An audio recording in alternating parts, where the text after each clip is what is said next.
चॅनलवर नवीन असाल तर आपलं चॅनल सबस्क्राईब करा। आज आपण पाहणार आहोत की आपण जे अमावस्येला दीपपूजन करतो ते का करतो, कशासाठी करतो, दीपपूजन केल्याने काय होते, त्यामागची कथा आज आपण जाणून घेऊया। तर एकदा काय असतं, एक राजा असतो आणि त्याची राणी असते। राजाच्या घरी पाहुणे आलेले असतात आणि मग एकदा राणी त्या राजाची काय करते, सगळं लाह्या ज्या असतात ती खाते आणि मग राजा विचारतो, लाह्या कोणी खाल्ल्या? तर तेव्हा ती म्हणते की उंदरांनी खाल्ल्या।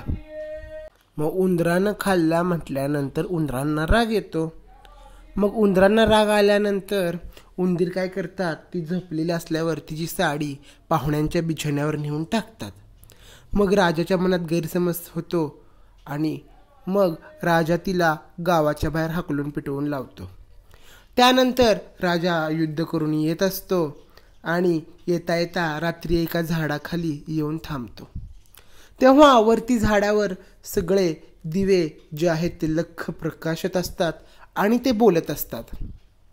तो म्हणतो, मग दिवे एकमेकांशी बोलतात, आज आम्हाला लाह्या नैवेद्य दाखवल्या, आज आम्ही हा नैवेद्य ग्रहण केला, तो नैवेद्य ग्रहण केला असं म्हणत असतात। पण एक दिवा मात्र दुःखी असतो।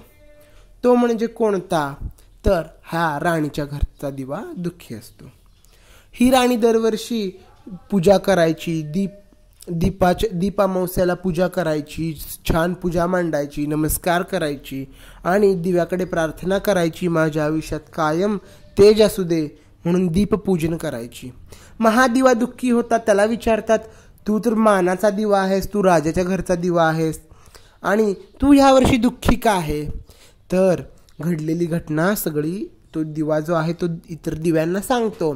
तो म्हणतो की दरवर्षी राजाची जी राणी होती ती माझी पूजा करायची, मला गोडधोड नैवेद्य द्यायची, पण ह्या वर्षी तिला काही गैरसमजामुळे हाकलून दिलेलं आहे। मग हे सगळं खाली बसलेला राजा ऐकतो।